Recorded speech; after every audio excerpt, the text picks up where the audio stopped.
வணக்கம். ஸ்ரீ சிவசூர்யா ஜோதிட வித்யாலயம் வழங்கும் காலச்சக்கரம். நான் சிவசூர்யா செந்தில்குமார், கோவில் மாநகரம், கும்பகோணத்திலிருந்து.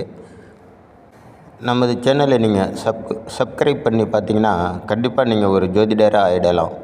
பட்டு ஜோசியம் பார்க்குறதுக்காக நீங்கள் எந்த ஜோதிடரையும் நாடி போக தேவையில்லை. நீங்கள் நம்ம சேனலுக்காக செய்கிற ஒரே ஒரு கைங்கரியம் என்ன அப்படின்னா, நம்ம சேனலை சப்ஸ்கிரைப் பண்ணி பார்த்தீங்கன்னா அதுவே போதுமானது. எந்த அளவுக்கு எனக்கு சப்ஸ்கிரைபரோட எண்ணிக்கை அதிகமாகுதோ அந்த அளவுக்கு நம்ம சேனல் மூலியமாக போடக்கூடிய பதிவுகள் உங்களுக்கு பயனுள்ளதாக இருக்கும்.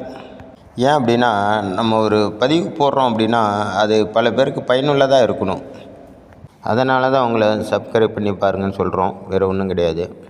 இந்த சப்ஸ்கிரைப் பண்ணுறதுக்கே கண்டிப்பாக அவங்களோட மனம் நல்ல மனசாக இருக்கணும். முதல்ல இந்த சப்ஸ்கிரைப் பண்ணும்போது அவங்களோட மனசு, ஆமாம் இதுக்கெல்லாம் போய் என்ன சப்ஸ்கிரைப் பண்ண போகிறோம் அப்படின்னு நினைக்கும்போதே அவங்களோட வாழ்க்கையோட மாற்றமும் ஏற்றமும் தடைபடுது அப்படின்னு அர்த்தம்.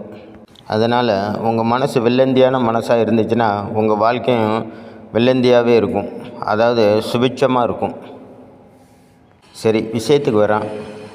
இந்த பதிவில் நம்ம இப்போ என்ன பார்க்க போகிறோம்னா, பொம்பளை பிள்ளைங்களால் பெண் பிள்ளை பெற்றவர்கள் எப்படி உச்சத்தை அடைவார்கள், அதுக்கு என்னென்ன காரகத்துவம்லாம் வேணும், அது எந்த மாதிரி ஜாதக அமைப்பு இருக்கணும் அப்படிங்கிறத பார்ப்போம்.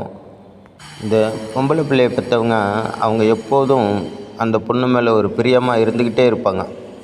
தன்னோட தாய்கிட்ட கிடைக்காத அன்பு, அரவணைப்பு, தாயோட பேசக்கூடிய சில சந்தோஷமான விஷயங்கள்லாம் பொண்ணோட பேசி பகிர்ந்துப்பாங்க. பொண்ணுக்காக எது வேணாலும் செய்வாங்க. இவங்களோட எண்ணம், சொல், இந்த மாதிரி செயல், சிந்தனை இதெல்லாம் அந்த தன்னோட பொண்ணை பற்றியே தான் இருக்கும் நினைப்பெல்லாம். பொண்ணு மேலே அலாதிய அன்பும் பிரியமும் வச்சுருப்பாங்க. பொண்ணோட பார்க்காமலோ பேசாமலோ இவங்களால் இருக்கவே முடியாது. அழகு ஒரு முக்கியத்துவம் இவங்களுக்கு பெருசு இல்லை, உண்மையான அன்பு தான். அந்த பொண்ணு இந்த அப்பா மேலே செலுத்துகிற அந்த அன்புக்கு அடிமையாகிடுவாங்க இந்த தகப்பனாரெலாம். இந்த மாதிரி பொண்ணுங்க கண்டிப்பாக அம்மா கூட அவ்வளோ அண்டர்ஸ்டாண்டிங்காக இருக்காது. அப்பா அப்பா அப்பா அப்படின்ற மாதிரி தான் இந்த பொண்ணோட மனப்போக்கு இருக்கும். தன்னோட அப்பா தான் முதன்மையான தெய்வமாக இந்த பொண்ணுங்க நினைக்கும்.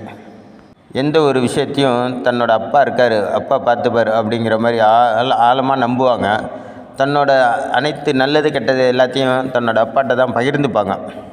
சரி, இதுக்கு என்ன காரணம் அப்படின்னா, தன்னோட அம்மா மாதிரியே பொண்ணு வேணும் அப்படின்னு நினைக்கிறாங்கல்ல, அது அம்மா மாதிரியே பொண்ணுன்னா அம்மாவோட அழகா இல்லைங்க, அம்மாவோட குணாதிசயத்தோட. ஒரு தாயாக ஒரு ஜாதகர் தாய்கிட்ட கிடைக்க வேண்டிய அன்பு, அரவணைப்பு, பாசம் இதையெல்லாம் தன்னோட பொண்ணு மூலியமாக அனுபவிக்கிறாங்கல்ல, இதைத்தான் அம்மா போல் பொண்ணு வேணும் அப்படிங்கிறது. இது எதனால் எதிர்பார்க்குறாங்க அப்படின்னா, தன்னோட அம்மாட்ட கிடைக்காத அந்த அன்பு, பாசம், அரவணைப்பு இதெல்லாம் தன் பொண்ணுக்கிட்ட எதிர்பார்க்குறாங்க அப்படின்னு அர்த்தம். அதை எதிர்பார்க்கும்போது இவங்களுக்கு அது நிறைவேறணும் அப்படின்னா இவங்க செய்ய வேண்டியதெல்லாம் ஒன்றே ஒன்று தான். தன்னோட தாய் நல்லவங்களோ கெட்டவங்களோ, அவங்க மேலே அன்பு செலுத்தியிருக்காங்களோ செலுத்தலையோ, இவங்க பரிபூர்ணமாக தன்னோட தாய்க்காக எதை வேணாலும் விட்டு கொடுத்துருக்கணும், எது வேணாலும் செஞ்சுருக்கணும், எல்லா உபகாரியங்களும் செஞ்சுருக்கணும் தாய்க்காக. தாய் ஜாதகர் மேலே அன்பு செலுத்துகிறாரோ இல்லையோ, ஜாதகர் கண்டிப்பாக தாய்க்காக தாய் மேலே அன்பு செலுத்தணும்.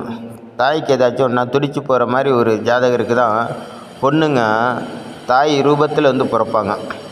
இந்த பொண்ணுங்க வளர வளர வளர ஜாதகரை உச்சத்துக்கு கொண்டு போயிடும். இந்த பொண்ணுங்களோட ஜாதக அமைப்பு ஜாதகரை நல்ல பெரிய செல்வாக்கு மிக்க நபராக கொண்டு போய் உச்சாணி கும்பலை நிப்பாட்டிடும். அதே நேரத்தில் இந்த பொண்ணுங்களுக்கு மட்டும் ஒரே ஒரு பிரச்சனை ஏற்படுத்தக்கூடிய ஒரு கிரக அமைப்பு ஏற்படும். என்ன பிரச்சனைனா, குரு பகவானை யோகாதிபதியாக கொண்டு பொண்ணுங்க பிறந்துட்டா கண்டிப்பாக ஒரு கட்டத்தில் அப்பாவுக்கும் பொண்ணுக்கும் சரியான மனஸ்தாபத்தில் கொண்டு நிப்பாட்டிடும்.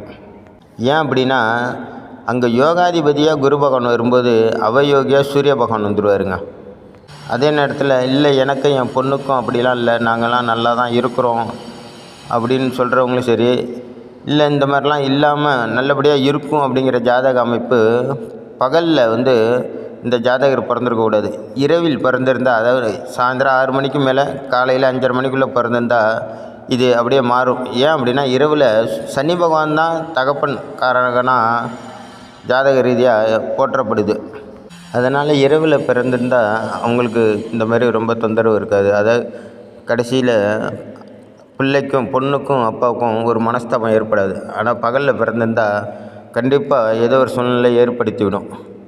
ஏன் அப்படின்னா குழந்தைக்காரகன் குருவு அப்பா காரகன்னு சொல்லக்கூடிய சூரிய பகவானுக்கு அங்கே அவயோகியாக போயிடுறாரு. அதாவது குரு பகவான் யோகியாக வரும்போது சூரிய பகவான் அவயோகியாக வந்துடுறாரு.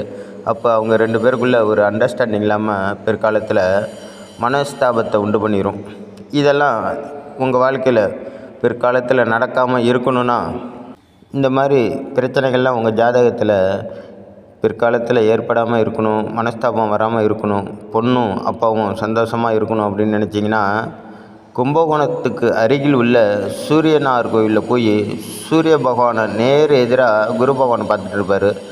குருவை நேர் எதிராக சூரிய பகவான் பார்ப்பார். அதாவது சூரியனோட தோஷத்தை குரு பகவான் நீக்குவார், குருவோட தோஷத்தை சூரிய பகவான் நீக்குவார். இந்த மாதிரி அமைப்பில் அங்கே சூரிய பகவான் விட்டுருப்பார். அங்கே போய் உங்கள் பேரில் ஒரு சிறப்பு அர்ச்சனை பண்ணிக்கோங்க, உங்கள் பொண்ணு பேர்லேயும் ஒரு சிறப்பு அர்ச்சனை பண்ணிக்கோங்க. இது விஷயமாக உங்களுக்கு ஏதாவது சந்தேகம் ஏற்பட்டால் கமெண்டில் கேளுங்க, நான் பதில் சொல்கிறேன். இந்த பதிவு உங்களுக்கு பிடிச்சிருந்தா லைக் பண்ணுங்கள், ரொம்ப பிடிச்சிருந்தா ஷேர் பண்ணுங்கள். அதை விட ரொம்ப முக்கியம் சப்ஸ்கிரைப் பண்ணுங்கள். ஏன் அப்படின்னா நீங்கள் உளவியல் ரீதியாக எத்தனை பேர் பார்க்குறாங்க அப்படிங்கிறத பார்த்துட்றோம். பட் அதில் எத்தனை பேர் உளவியல் ரீதியாக நல்ல மனிதர்கள் அப்படிங்கிறத ஈஸியாக புரிஞ்சிக்க முடியும் உங்களால். என்ன அப்படின்னா ஒரு 7 நிமிஷத்து வீடியோவை நீங்கள் பார்க்கும்போது அந்த சப்ஸ்கிரைப் பட்டனை தட்டுறது ஒரு பெரிய விஷயமே கிடையாது. அதை தட்ட மனசு இல்லைன்னா அவங்களோட எண்ண ஓட்டம் எப்படி இருக்கும் அப்படிங்கிறத ஜோதிட ரீதியாக எங்களால் புரிஞ்சிக்க முடியும். அதனால் உங்களோட வாழ்க்கை உயரணுன்னா, மற்றவங்களோட வாழ்க்கையை உயர்த்துறதுக்கு உங்களால் முடிஞ்சதை செய்யுங்க. காசாக பணமாக செஞ்சு பாருங்கள், பயன்பெறுங்க.